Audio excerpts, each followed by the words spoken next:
Guys, welcome to the Plant Podcast. This is going to be something new, something that I haven't done personally before, but we just wanted to say g'day, welcome anyone who's going to come and listen. We're going to probably start things off with a bit of an introduction on what the Plant Podcast is going to be about, a bit of an intro on Matt Legge, a bit of an intro about me, telling you a bit of background in my story. But just to probably get things started, I think we want to maybe go into a little bit about what Plant Podcast will be about, a bit of the reasons as to why, the things that we're going to shed some light on, talk about some of the stuff we don't even know about ourselves, but we just want to open up the conversation. So Matt, I wanted to let's kick things off and just maybe talk about a little bit about the reasons as to why we're here, what we're going to do, and what we're going to talk about. Yeah, well, we're in an amazing phase of learning so much. We're in this amazing phase of learning a lot about the microbiome and a lot about the microbes that live inside us. And it's giving us some insights about what it means to be a human being. Like, for perspective, we have very little, we have 100 times the genetic load within our gut. We have so much more genetic potential coming from our microbiome. For perspective, you know, the human genome being 22,000 genes, a rice plant being 65,000. We have half the genetic potential of rice without our microbiome. Crazy. We get over 3 million genes coming from the genome in our microbiome that adds to the genomes in our body. And that's what makes us the superorganisms that have become a human being.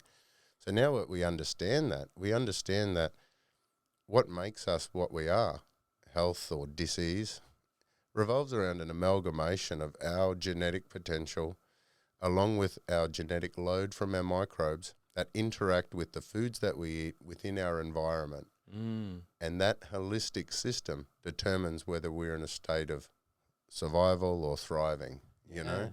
And so that's the difference between us being half the genetic potential of a rice or being a superhuman, that it means that we can achieve amazing things. And we're all superhuman beings and superorganisms in one way or another. Like, for example, you as an elite athlete and that sort of stuff. For me, I'm not an elite athlete, but my microbiome can allow me to do all other stuff. It helps with my brain and everything like that. So finding all of our strengths and weaknesses, we can learn so much from our microbiome and our environment and see if we can hit and maximize our potential. And they're the things that we're going to be able to share. And the reason why I said, like, we don't know everything, and like, we are in such an amazing boom of knowledge. So we have this ability at the moment now to keep our fingers on the pulse and then share information with you in the form of concepts or hypotheses, even before they're proven or disproven, because this is just the information learning. Well, I think as well, on top of that, getting stuck into things that are just hot topic, getting into the microbiome, how that functions, what's in there, what does it do, how does it affect the way that we think, how does it affect the way that we perform, what does it do to our immune system, like, is that our immune system, is that where it starts, is that the basis? But not only that, but we can also share insights on personal experience. And for me, I can share insights on what I've picked up over the last 10 years of being a competitive athlete, specifically in CrossFit. Share some stories, share some things that worked really well, share some things that didn't work well, things like mistakes I made. And I think that's a really cool aspect as well. It's just like sharing the mistakes just as much as the wins, because then, you know, people can take that, put it into practice. And, you know, if you get one thing out of each time we sit down and have a chit chat, which is going to be really lighthearted chit chats talking about all things education and experience. I think then you're going to walk away with a bunch of wins there. But one thing that you just mentioned that was quite fascinating that I actually haven't even thought about was when you said disease. Dis-ease. I've never even contemplated in my mind that it was, you know, that type of term kind of related to that. Yeah, well, I mean, I've always pronounced things weirdly like that just to get people thinking. But as a naturopath, I mean, I've been a naturopath for almost 25 years. I don't know, 96 or something like that is when I got the thing. Well, this would be a good segue to tell us a little bit about you personally. Yeah. Well, so naturopath for, I don't know, 20 to 25 years working with people. And in my naturopath clinic, you know, you'd work with everyone, okay? So the chief medical officer of every household's most of your customers, you know, the mums and that sort of stuff that are looking after themselves, their family and friends. But you've everyone. I used to do a lot of work with men as well, which was rare for the naturopath stuff, but also I started specialising a lot in athletes. I started doing a lot of work with racehorses and greyhounds, and I started doing athletes. And I was really curious about, trialing, which is why greyhounds and racehorses and that were excellent, because they timed everything. And then with the athletes, I started doing a lot with swimmers first, because the swimmers had less variables. Sure. And what I realised, there was, in most people, whether you're an executive or a domestic executive, or whether you're an elite athlete, in my experience, a lot of people, I found they got much better results by removing handbrakes than trying to motivate them to push the throttle harder. And so what I found is a lot of people are out there trying. A lot of people are out there are having a crack. They're doing their thing. And in fact, sometimes it's a matter of removing the handbrake so these people can just get a little bit more results from their efforts. It's not just go harder or something like that. That mentality of all or nothing. Go harder. It's if you're not getting results, it's your lack of intensity and stuff like that. I started realising that was just so wrong. And so what I worked out in my naturopath clinic is like consistency is more important, like doing a little bit of something every day. That's why I was so impressed with one of the things when I first met you and you're talking about the work in of the day as opposed to the work out of the day, and how important it is to work in these balance that can help to remove the handbrakes. So sometimes just pushing the throttle is just worse. Yeah, well, for me, that I found the work inside of things got introduced to me, I would say to be around about 2015, 16, was the work in portion would just maximize the result that I'd get in the workout. Like working out, you can't go without it. You have to do it for sure. But for me, I always saw a huge part of why I wanted to train is because I love to be competitive. I like to go out there and have a crack and do well and all those types of things. But I never wanted to sacrifice my longevity or health for a gold medal that took me 6 years to achieve. I never wanted to be so badly buckled by the time I was 50 or 60 years old, where I heard about all these guys who were, 25, 30 years older than me, just saying, wait until you're my age and you won't be able to do this and do that and do this. I was just like, I want to prove that wrong so bad. I took into my own hands the things that I thought that could naturally maximize my ability to bounce back and recover, keep my tendons healthy, keep my ligaments healthy, keep my body mobile, doing breath practices and things like that to help maximize that load. And these are all the types of things that you can implement into a lifestyle that does kind of remove those handbrakes or, the build-up effect of just stress. Yeah. So this is the thing. It's like removing the handbrakes, taking away the sources of inflammation, taking away, just understanding some of the allergies and intolerances and that sort of stuff, and taking away the burden, and this is where I got to that point, finding these handbrakes, and I'm always taking things away. And then I hated starting a protocol with an avoid list. Like avoid this. So I just become obsessed with trying to find the positives and things that we can say, work this into your day, add these in. Here's a list of foods I need you to eat. If you're still hungry after this, I'll be surprised, So, but we need to eat these things. And then it was always about do this, more positivity, a little bit of something every day. I think it's consistency is more important. I'm at that age now, like mid-40s, where 10 years ago, I wanted to have children. My children are now 7 and 8. But when my kids were babies, I was so fat and I was so inflamed and I was so sick. And I was trying to do like all the keto stuff and, like all the naturopathic things, avoiding everything I thought I was allergic to and intolerant to. And it was all avoid. And, you're this way because you didn't work hard enough, and all that angst and aggression. Sure. All I wanted to do, because I used to love my footy and that, all I wanted to do was kick the footy with the kids. Yeah. And I wanted to be able to walk them to school. I wanted to run around the backyard, be light, healthy. I wanted to be able to swim in the pool.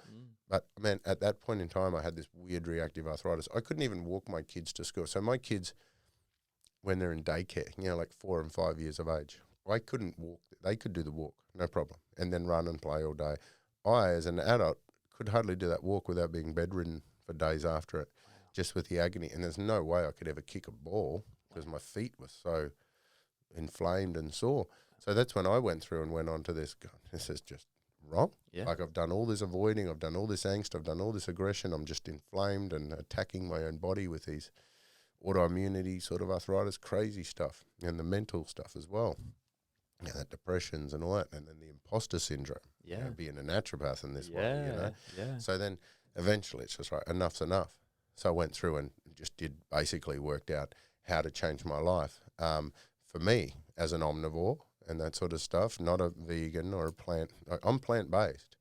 As a naturopath, I'm obsessed with herbs and spices, and I love my vegetables and all that sort of stuff. So most of what I eat is plants. But I just had to structure that and create a plan that allowed me to lose that weight by changing my lifestyle, not having to pick an extreme. I didn't have to go from my meat eating to like vegan or something to be plant-based and understand the power of plants in my body and change my lifestyle. And now, lose that weight. Now I can run, I can play, I can kick, do all those things I wish I could do that I couldn't do mid-30s. Yeah. But now I can, heading towards 50, I can actually do it better than ever. And I'm so fired up to think from 35 to 45, I can get this much healthier and happier and increase my life and longevity significantly. So from 45 to 55, I believe I still, in my best, is yet to come. Yeah. And now that we're learning so much more, now I'm understanding how our little microscopic allies can actually be the cause of this for us to get into that thrive mode and away from that imbalance, which in naturopathic medicine, that's what we talk about, is dis-ease. Yeah. It's like everything, like a dis-ease is a combination of signs and symptoms that's been given a name. But I mean, the process of it is you're out of balance, you're out of whack, and it starts to manifest symptoms. Most of this dis-ease comes from deficiency or toxicity. Right. And half the time we work out where your deficiencies and toxicities are, and we balance that out, and we can remove a lot of dis-ease. The rest of it's within the holistic system. How's your priorities? Are you actually incorporating everything you need into your lifestyle to be balanced? And if not, then you're going to be out of ease.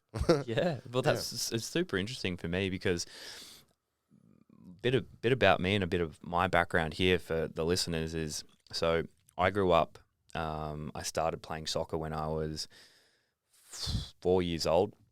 Was terrible, was not a good soccer player at all. And I know you played soccer too. That's terrible. I was the worst. I never kicked a goal in my life. I think the first time I kicked a goal was I had a day in maybe year 11 where we went out and played soccer, and I just chucked my hand up for anything that I could do to get out of a day of school. And someone set me up, just the easiest goal in the world. And so I finally got one, but it took a long time. But so I started out when I was 4 years old playing soccer, played that for 2 or 3 years, I think. Was never any good. I moved to Adelaide when I was 8 years old, and I got into little athletics. And then for the listeners that are in America, like track. Pretty much track. When I say athletics, they're just like, what type of athletics? I'm just like, oh, it's like track and field. So you go to these days on a Sunday morning, and we had a rotation. So you had week A, week B. And so when you go to athletics on a Sunday morning, week A would be 70-meter sprint. You might do a 400. Then you would do high jump and shot put and maybe one other event. On week B, you do all the other events that you didn't get to do. So you might do the 200 and the 800, and then you might do triple jump and discus or javelin. So every week you had opposing things. And the very first week I went out there with my dad, he said, I want to get you kids to go out and experience little athletics. I loved it as a kid. I was like, okay, great. This is going to be super fun. And I'm one of 5 kids. So there was lots of us to go. So it was my older brother, who was 11 months older than me, my younger sister, 4 years younger, my other younger sister, 6 years younger than my other younger brother, 8 years younger. So we went out there, and my first week was horrendous. I came last in the 70-meter sprint, did terrible at the high jump, did terrible at everything else. And I left there thinking, Dad, I don't want to go back there. Like, I just don't want to do it. Like I don't want to go there and just get beaten in everything. And he said, I think you should go out for another go, give it another go. And so we went back the next week. And I had a friend of mine who I'd recently just met at school because I just moved to Adelaide. She was out there as well, and her dad was there too. And her dad came up to me. And by the way, this girl also went to the Olympics and was probably one of our best ever track cyclists of all time, Steph Morton. Yeah, wow. So Steph Morton's dad said to me when I was 8 years old, he said, I watched your race last week, and he said you were looking all over the shop. You weren't looking straight down the line. You were hunched over. He said, this is what I want you to focus on. Just 2 things. I just want you to look at a spot beyond the line at the end of the 70-meter, 100-meter sprint that we had, and I want you to stay upright. He said, don't look left or right. And so I did that. Out of nowhere, I won this race, and that was it. That was the one thing that just got me hooked on winning. Like, I wanted to be competitive after that and everything. And that transitioned not just from 70-meter sprint, but made me want to be competitive in high jump and shot put. Goosebumps there. That's crazy, yeah. And everything. It changed everything for me. And I went through to the point where I said to Dad, I was just like, how can I get good at shot put? How can I get good at high jump? How can I get good at javelin and discus and the running events? So my dad set me up all these little things in the backyard that I could practice on. So he got this fishing rod to get better at high jump. He got this fishing rod and he hung it off the back of the pergola. Yeah. And it had a little like alligator clip at the end. And he put this little bit of, it was like plastic on the end of it. And he clipped it there. And he said, I want you to run up like you're going to do a high jump. And I want you to run up and touch it. And if you can run up and you can touch it this many times, I want you to wind the fishing rod up a little bit more. So I went and did that until I got to the point where I couldn't touch it, and I'd keep practicing until I could. So I got my high jump going better. He got me a 5 kilo shot put, I reckon, and I just threw shot put in the backyard. And then he marked out like a 400 meter track in the street. So we did a 400 meter track, and I'm just like, when you come home from work and I finish school, can you like force me to go out there and go and train? And he's like, no. He goes, if you want to do it, you'll do it yourself. And I thought, why isn't he helping me to do this? Yeah. But then I think that really transitioned into me making the decision myself. If I want something, I'm going to have to do it. I have to be self-motivated to get this stuff done. So coming from there, that's where I started. Like, Little Athletics was the foundation of why I started becoming competitive and wanting to win. And then from there, I went to like states and things like that and competed there, and I wasn't the best. Like, I think the best placing I got was in the running events was a 4th in the 400 meters at states. Although I think my dad said he remember watching this 400 meter race, and I sold my soul. I was buckled. I remember still to this day running that 400 meter race and thinking to myself, in the back 100, you are running as fast as you possibly can. You cannot go any faster than this. So when you look back on it and think, did I have anything left? I can say with 100% certainty, I had nothing more to give. Yeah. And Dad still thinks I came 3rd. Yeah. He even went and made a complaint and said, I think you need to look back at that. Yeah. But no, I got 4th. But then I won a gold in the shot put, and I got a silver in high jump. So traditionally I was kind of better at some of the other things, even though I was probably the smallest kid there, very skinny, very small, but decent technique. Worked on my technique a lot, but just power from like hips to extremities was good. Maybe had good control there. So anyway, that set the platform for being competitive. Then from there, I transitioned into rugby league in Adelaide, unheard of. Yeah, I bet. But the thing that made a big difference, especially at that age and low skill, and it still is to this day, even at NRL level, and even if you played in top level anything, usually the one foundation of being a good player or someone who can put points on the board is speed. Yep. So I was fast for a young kid, then everybody caught up to me when we got to puberty. Yep.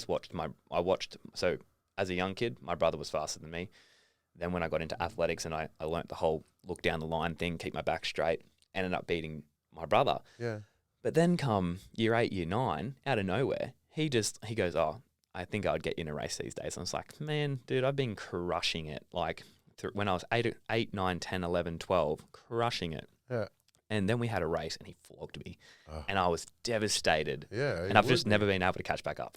Really? Even with all the training I've done. Is that right? Yeah. And so he just natural ability to be a fast runner. Yeah. So I adapted to rugby league very early on, found I had a good ability to adapt there and being quick. You could put points on the board. You put points on the board. You were very valuable to the team. Ended up getting really stuck into that, and when I got something in my head, I'd go for it. So ended up playing rugby league state carnivals, got picked in like junior Australian team in under 15s and 18s, and then moved around playing football. And that's kind of when I stumbled upon CrossFit, and then obviously fell in love with that. And then So did you retire from the footy? Because you could have been professional. Like you could have gone. Yeah, well, yeah, one day I kind of woke up and all I wanted to do every day was just, I wanted to play professionally, I wanted to play in the NRL. That's all I wanted to do until I was about 20. Who was your team anyway? I went for the Sharks. Really? Yeah. Oh, yeah, beach kid, I suppose. Yeah. Well, basically, Dad just said one day, who do you go for? And I just said, I don't know, can you name a couple of teams for me? And he was just like, oh, Canberra Raiders, is like North Queensland Cowboys, Parramatta Eels, Bulldogs. And then he said the Sharks. And I was like, Sharks. That's it. That's the one. That's so funny. Sharks are cool. Yeah, go for them. So when you're born in Queensland, it doesn't work that way. These are the teams you're allowed to support. And if you're not those teams, these are the players you're allowed to support because you're a Queenslander. Yeah. And most of the listeners from overseas won't even know what rugby league is. Yeah. But it's like the greatest game of all. Yeah. Well, we do little athletics. I found the other day, we're going through my kids' photos and found all the little pieces of paper with all the timings Still got them on it for our. Still got them. Have you? Yeah. I'd actually ask my mum about that. My sister used to race again. So in our little athletics in Mackay was like Kathy Freeman, and that was the. Yeah. So my sister used to be the running against Kathy Freeman. Wow. But I used to play cricket, red, green, colourblind. I sucked. My dad was like super coach for soccer, and I played soccer for 6 years, and I seriously sucked. I think it was I hit 100 kilos when I was 15, and then they said, let's just go play rugby. You're a rugby player. Yeah, and then right. I felt confidence came up then. Yeah. Yeah, well, I guess tacking on from that, just a quick brief. So my CrossFit career has been basically what I've based the last better part of 10 years on. I guess some achievements there for me. Started out going to regionals, which is like nationals, in my second year and placed 9th. And then came back the next year, came 11th. Came back the next year, came 4th by a couple of seconds to one of my good mates, Calm Porter. He beat me by a couple of seconds, and he took the spot to the games in 2014. Had a few, like I had a broken wrist, I fell over. All my injuries come from falling over and just silly mistakes. So 2015 wasn't a great year, 13th. Then 16, I came back, 116, 117, 118. Second in 16. 117, 18, 19, and then my best overall placing. So all up, best overall placing in the CrossFit Games was 5th in 2019. So 5th fittest on earth, they would call it or define it. Hey. Which is basically for us, it's just being as well-rounded as you possibly can, being able to adapt to different tasks at any given time. So no matter if you've been given a task that you haven't exactly trained for, you've trained areas around something like that you can then adapt it to, and being able to figure this stuff out on the fly. So being as strong as possible in a 1RM, being able to run short distances quickly, long distances quickly, being able to swim and bike and handstand and ring muscle up. So basic gymnastics, like gymnastics for like 3 and 4 and 5 year olds, and do them really efficiently. Yeah. Well, efficiently for what we do. It would never look exactly like a gymnast unless you've done gymnastics, but our aim in the game was just to be an overall adaptive athlete, so you could basically put your skills to the test in whatever given circumstance possible. Yep. And that's what I thrived on, because I didn't like athletics as a kid just for the 100-meter sprint. I loved it for the shot put and the high jump and the throwing and everything around it. So I think I adapted to CrossFit very well because I liked being strong. I liked running fast. I liked getting in the water. I surfed a lot as a kid. So I just loved getting my hands on everything possible. So, yeah, technically 4 times Australia's fittest man and 5th fittest on earth 2019. Had qualified for the games in teams before as well. Never went as a team. And then in and around that, been to the Invitational, which is like world teams, which is basically USA versus Canada versus Australia versus Europe. Competed in that twice as part of the team, which was probably the most fun I've had a competition in my life. Yeah. We ended up winning the last one that they held in 2018 here in Melbourne. And that was one of the most fun 3-hour experiences I've had in competing. But I guess the idea of it is to maximize your performance across all these things. Okay, how do we do that? How do we make sure that we are strong without sacrificing speed? How do we be fast without sacrificing long distance aerobic endurance? How do we do all that and still maintain power? How do we do that and maintain flexibility? How do we do that and increase coordination and accuracy? And how do we do all these things? And it's basically taking two ends of the spectrum. You've got someone who runs a marathon like Kipchoge who can run it in 2 hours. And then you've got Eddie Hall who can deadlift 500 kilos. And then we're trying to bring those parameters or those boundaries that we've set as the two ends of the spectrum and finding someone who can run a marathon in under 3 hours, but then also deadlift over 300 kilos. So you're never going to be Kipchoge, you're never going to be Eddie Hall, but how far can we get? How far can we take someone to run that fast and lift that heavy? And then not just endurance, but then also be that quick over 100 meters. Yeah. And also not just be that type of strong, like deadlift, static strong. Yeah.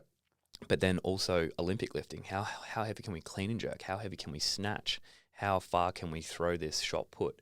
And just do all these different things. And basically then if you look at it instead of just these two parameters or boundaries, look at it as a circle and it's just like, okay, how far can we get out there? How far can we get out there? How far can we get out there? The challenge that I always had working, so as a naturopath, trying to create supplement protocols and like get your anatomy, physiology working at the optimal for those sports, had its own unique challenges in itself, in the sense that all those things you mentioned, you've got to go do a whole heap of lifting for reps and then run.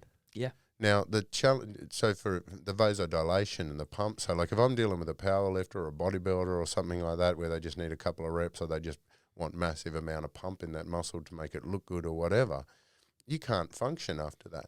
And so weirdest thing, it was like trying to chop and change the supplement protocols to be specific to the individual, because different body types would get different types of pump and different level of vasodilation. You know, we're working with people like Cara Saunders, and they're such a very different body type and that sort of stuff. So you can imagine how one body type can get off a bike or something in a triathlon and their legs just don't function because they're so pumped. Yeah. And then they've got to try to run or something like that, you know. So those sort of things, that's again when we're talking about removing the handbrakes. When we make products and when we try to create supplement protocols, diet protocols and that for athletes, those protocols will change depending on the sport, the timing of supplementation. So a lot of the stuff I'd give to a bodybuilder as a pre-workout to maximize pump and vasodilation and that sort of stuff for the maximal amount of hypertrophy in the muscles, you would never do that for a CrossFit because you're going to get in the way of their reps. Yep. They're not going to be competitive, but also it's a totally different sport. Then we need to look at the brain function. You know, we might need someone to be hyped up, you know, fired up and angry, and another person needs to be zen and calm and full of self-love. Yeah. And so they're all the little handbrakes that you've got to remove. Now, a certain amount of those are handbrakes that we can educate people on, you know, through these sort of podcasts, so they can create their own supplement programs and timing of the supplements and the dose. Once you understand how they work, what the intended purpose is, how to feel, how they're supposed to make you feel, you can kind of work out for your particular sport or lifestyle when you do or don't put it in.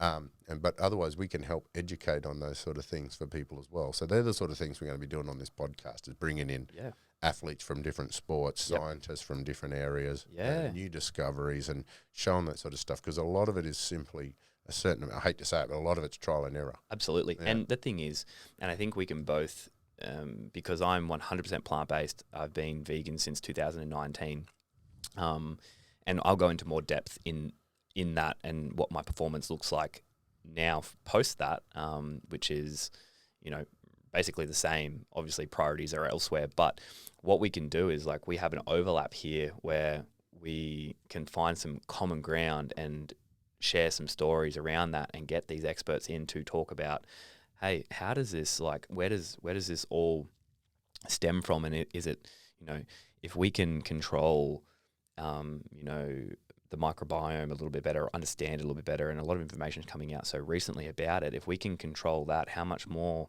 can we take the end of the spectrum for performance? But the way that I like to look at it is the performance that an elite athlete is looking for, and the performance that, say, someone who just, you know, is, you know, not fixated on being the world's greatest athlete, but they want to be the best at their job, or they want to be the best mum or the best dad, or, you know, just live healthily. Yep.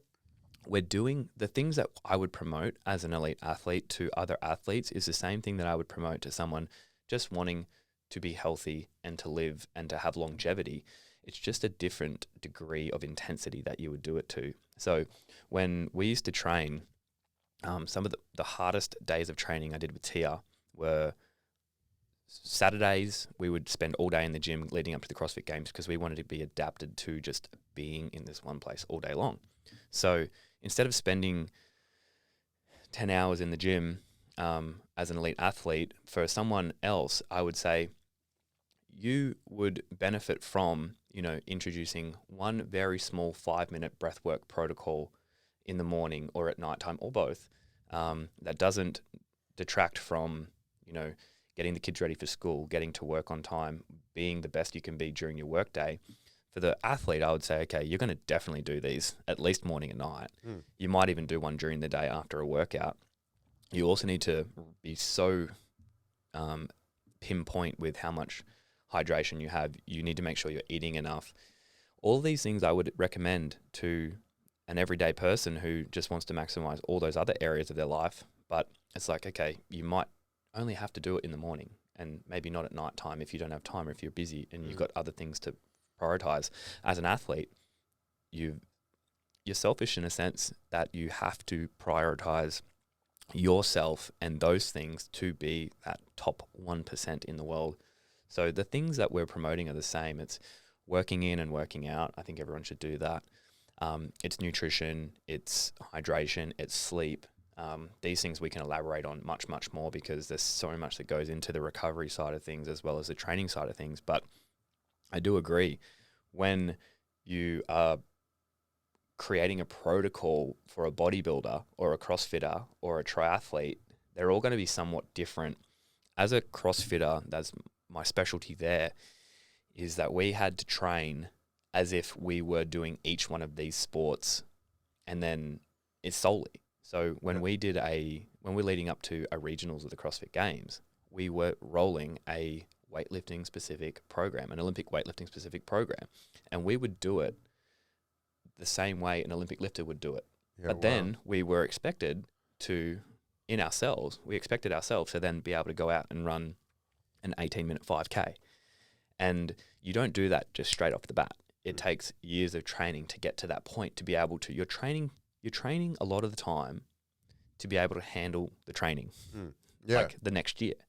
And it's not just that 1 year of training that leads into doing well that year. It's that year, the next year that leads into handling the volume for that fourth year where you maximize results. Yep.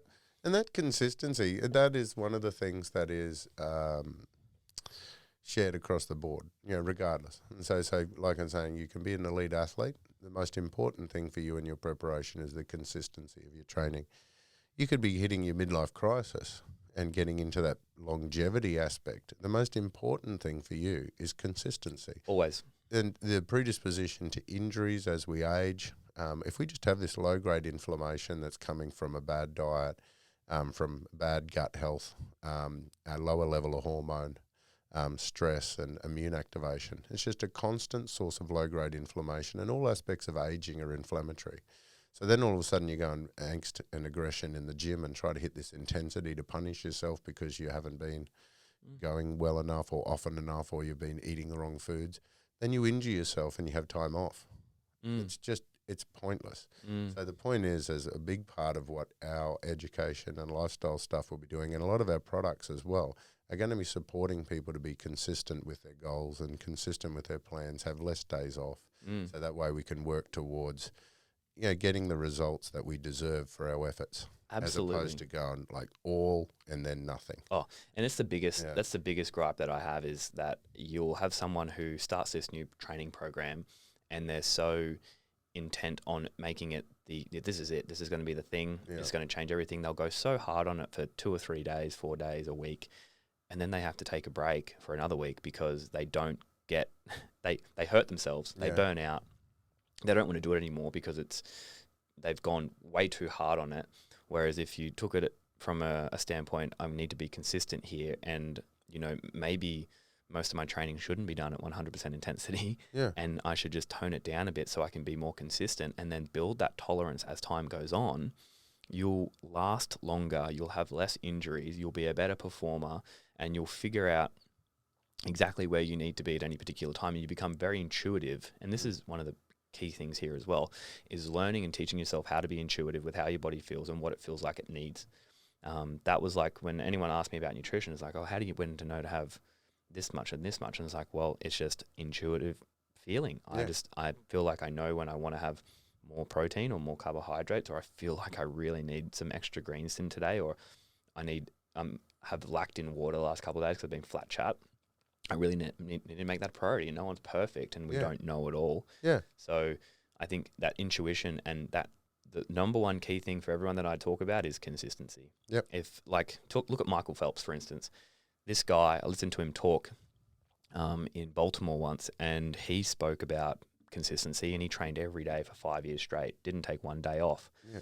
Even when he got run down, he had a day where he got run down, and I'm sure he had a few, and he didn't feel that great, felt like something was coming on.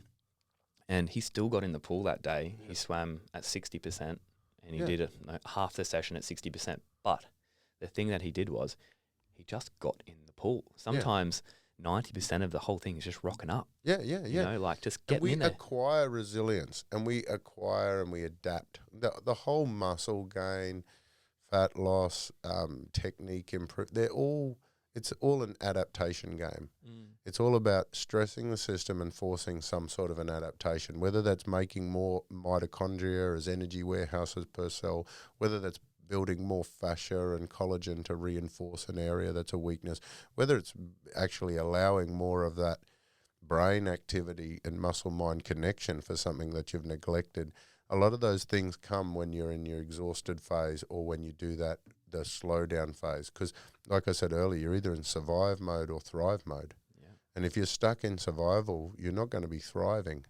You know, you'll basically be trying to get through the day. And on those days, you want to come back, take a step back and learn some lessons and learn what you're capable of doing, or learn symmetry, or learn to calibrate and learn something else that's not about pushing that intensity. And you can always learn, and then your body uses that as a different form of adaptation and improves your resilience. And that's the main difference between a successful elite athlete, because, again, that's in consistency and results. Yeah.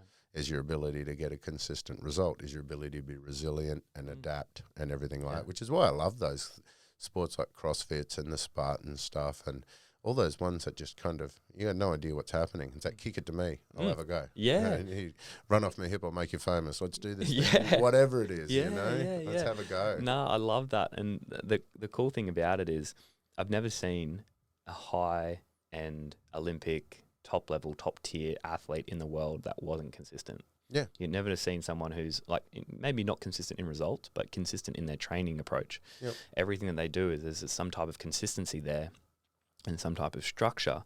You've never seen someone who just, wings it and then just wings it and wings it and wings it and wings it, There's consistency somewhere, and you just need to figure out where those things need to lie and where you need to you might be consistent here and here and here, but you might suck here, here, and here. Okay, how do I get those things up there too? But it's the same in all aspects of life. Sport, you can take a lot of the lessons we learn from sport across to business and home life or relationships or whatever.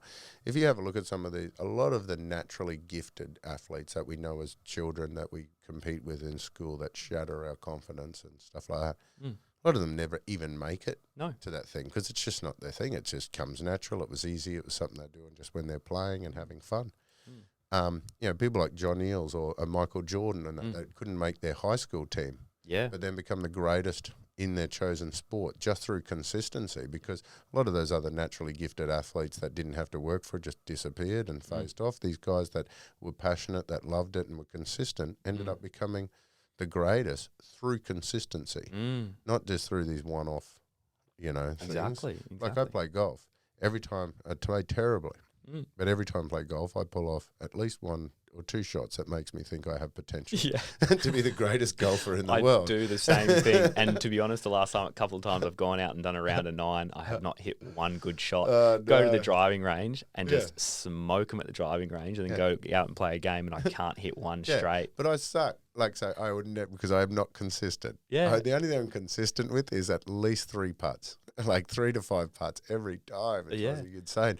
But so that's the thing. It's like consistency will get you a result. Now, with our life and our body, and we talk about consistency and we talk about balance, but man, nature is not that that kind. I mean, nature doesn't do that. Nature just is a lot of slap and tickle in nature. Yeah. So you might think I can be consistent with my sport, and I might go through and I can, when I eat this for breakfast, I eat this for lunch, I eat this for dinner, I take these supplements, that's when I compete at my best. And then all of a sudden that thing stops working. Because what we realize is nature doesn't work that way. Nature has seasons. We have seasonal variation in our foods and our diets. Our microbiome and our gut contents are supposed to change and cycle. If we are too consistent with our diet and lifestyle, then we will build up a very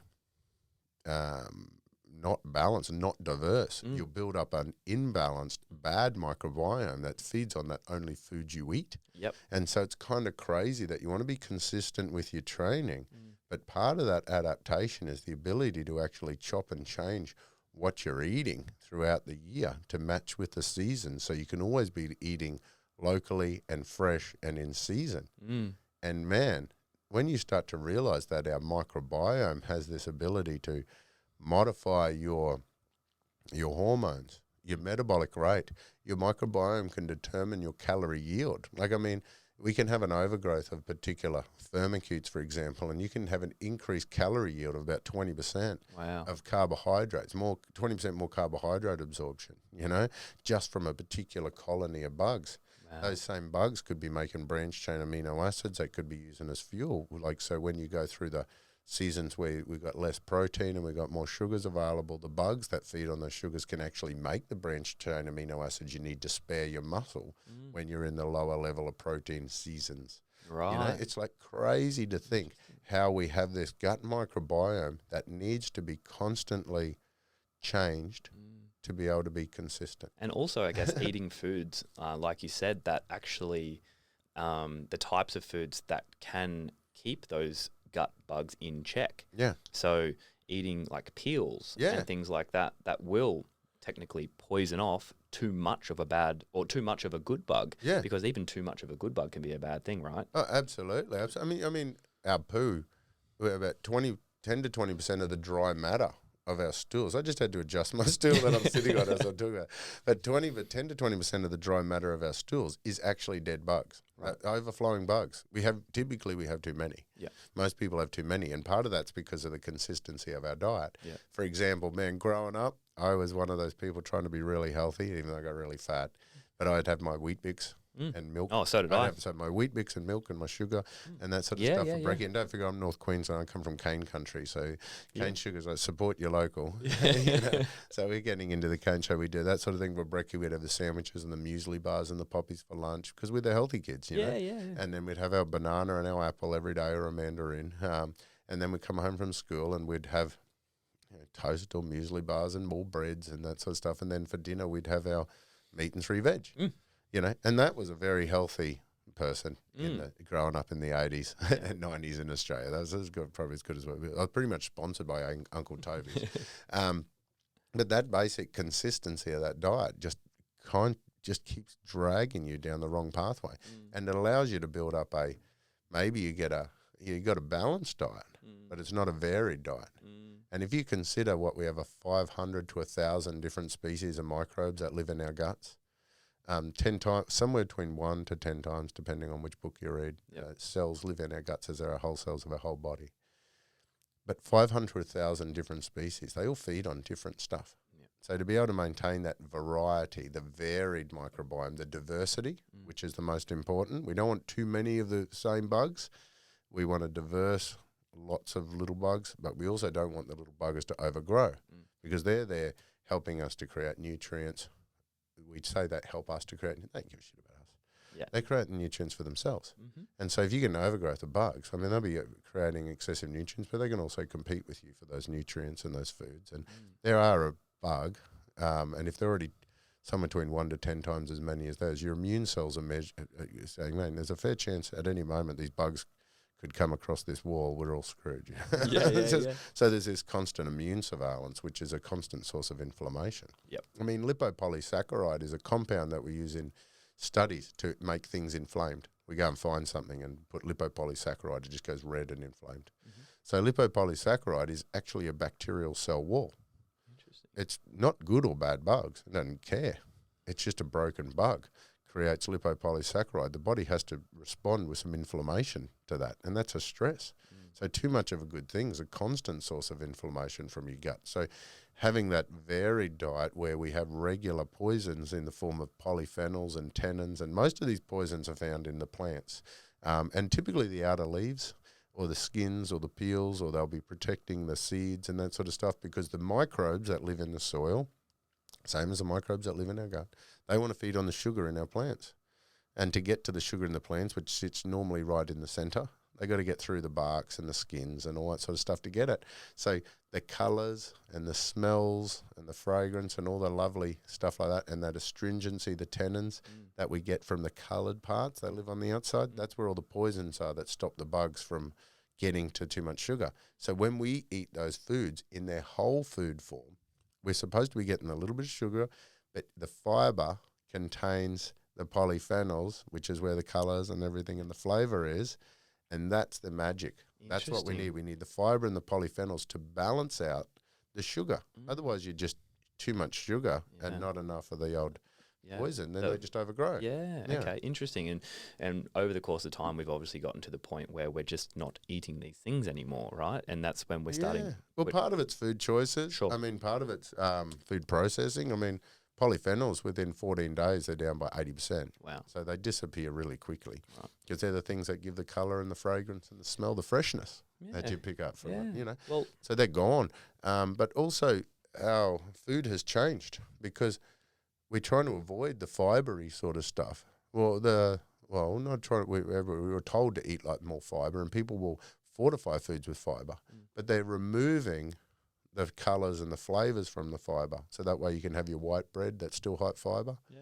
You know what I mean? But so the problem is now we get our grapes that are seedless and really thin skins, and things have changed. We don't have the same degree of pulp in our stuff, and that pulp is where we have all the polyphenols.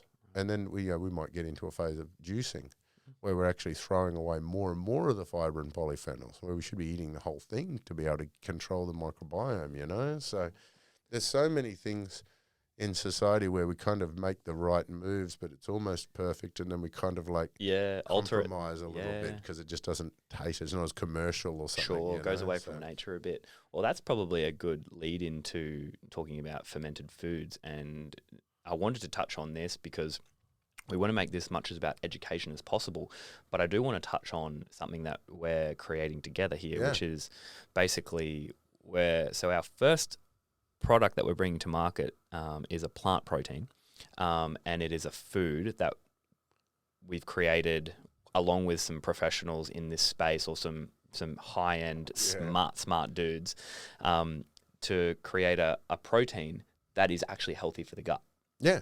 So something that doesn't, it reduces it. I guess basically all we're trying to do is create something that you can have to bump up your protein, but also create a wholesome, diverse microbiome. Yeah, exactly. So one of the challenges too is that, like we talk about, is that the variation in the diet. It's so important for people to cycle their diet. But every time we do make a change to our diet and our exercise and lifestyle, we'll get a change to our microbiome. And that change to our microbiome might be a die-off.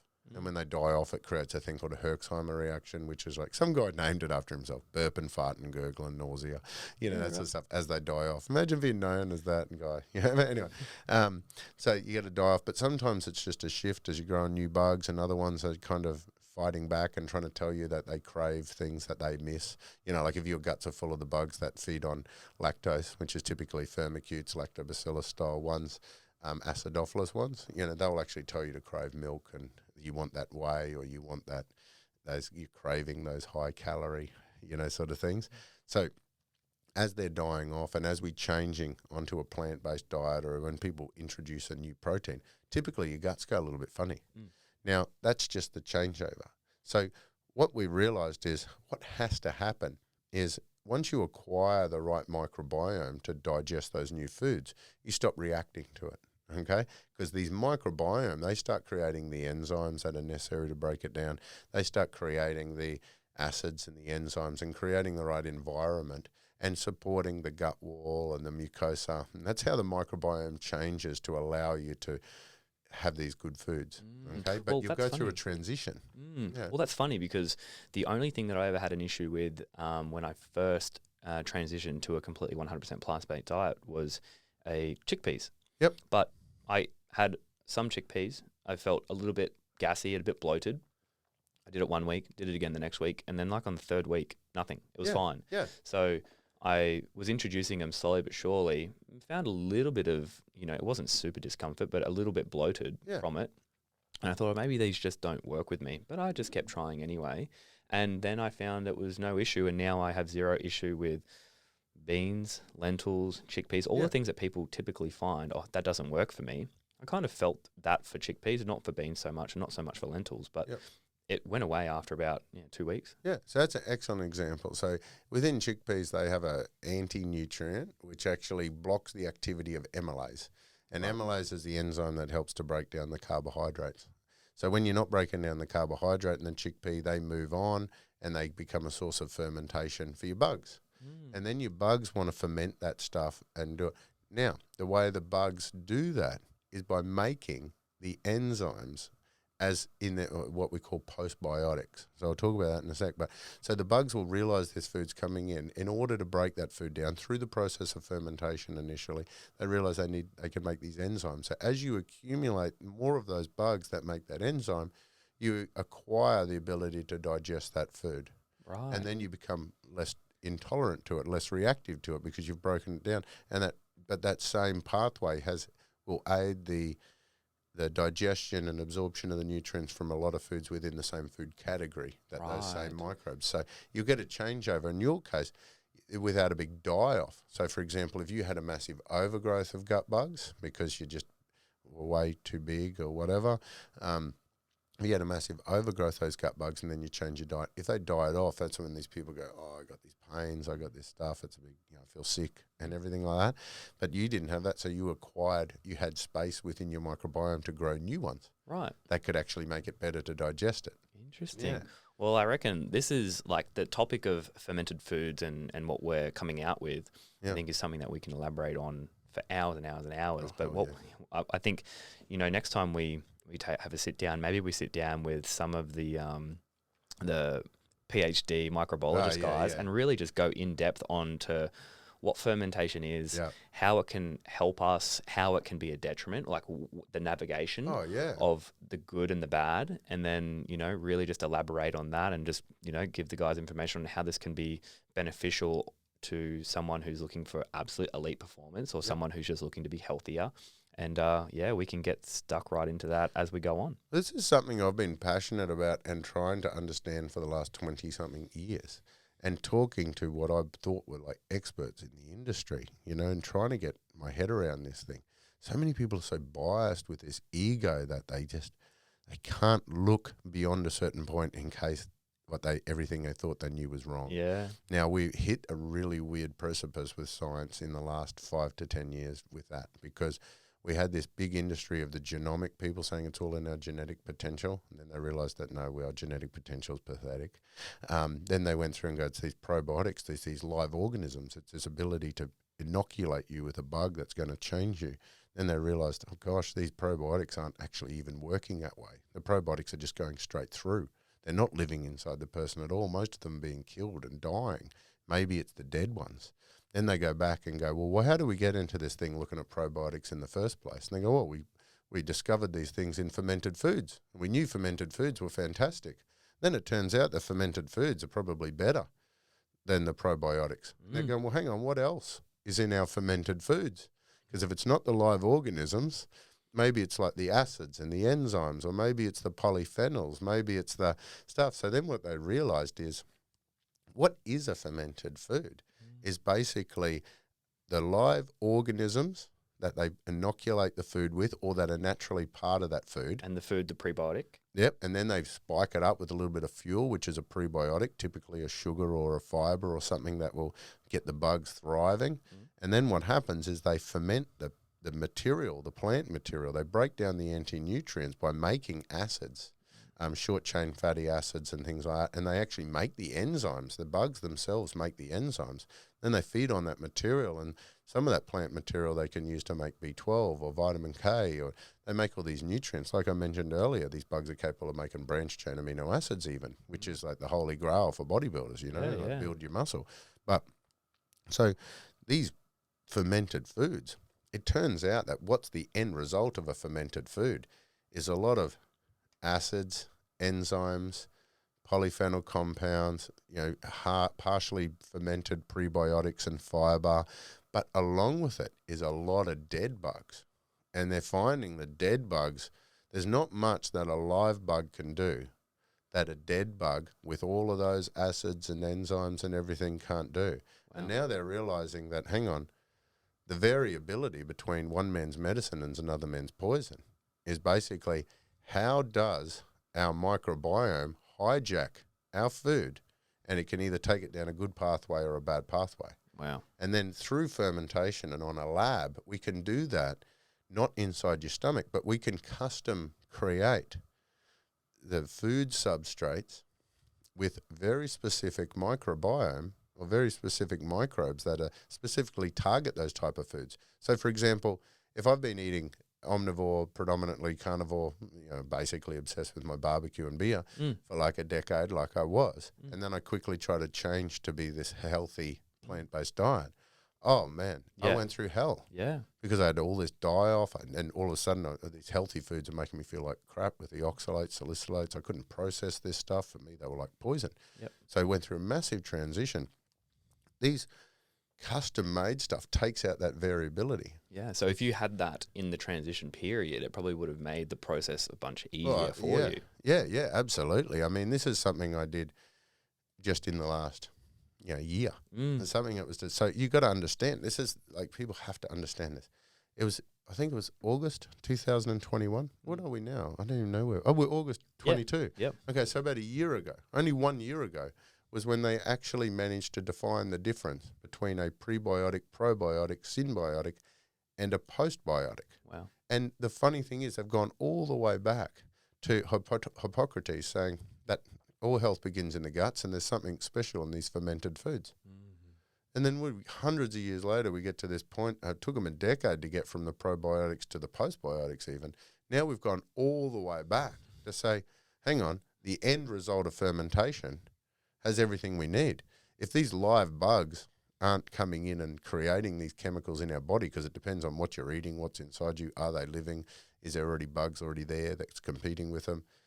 It just can't possibly work. Wow. But if we take that variability away by doing it within a laboratory setting where we can custom make a fermented postbiotic matrix that's specific for that target food, then we can help the transition for people changing their diet, and then we can incorporate that back into the food. Wow. And man, that's like next level. Health no one's done that. Well, we may be in the pioneering end of that, so that's good. Yeah. So, look, I think I don't know how long we've been going for now, about an hour. So maybe we wrap it up now, and I think we've got a ton of talking points, especially towards performance in the microbiome, and for the people that we'll get on and chat to. But man, great first episode. Well, thank you. Awesome. We should do it again sometime. Yeah, absolutely. Guys, well, thanks so much for joining in on the first ever Plant Podcast. I'm James. This is Matt. And we're looking forward to bringing you tons of education, tons of cool stuff, and we're gonna do some really funky stuff. There are a couple of ideas that I've had that will be good viewing for you guys, not just sitting here watching us talk like this, but we'll get some video footage of some crazy cool athletic feats, and Matt can break down exactly what he's torturing me with. So we'll get into that soon. But guys, thanks again, and we'll see you next time.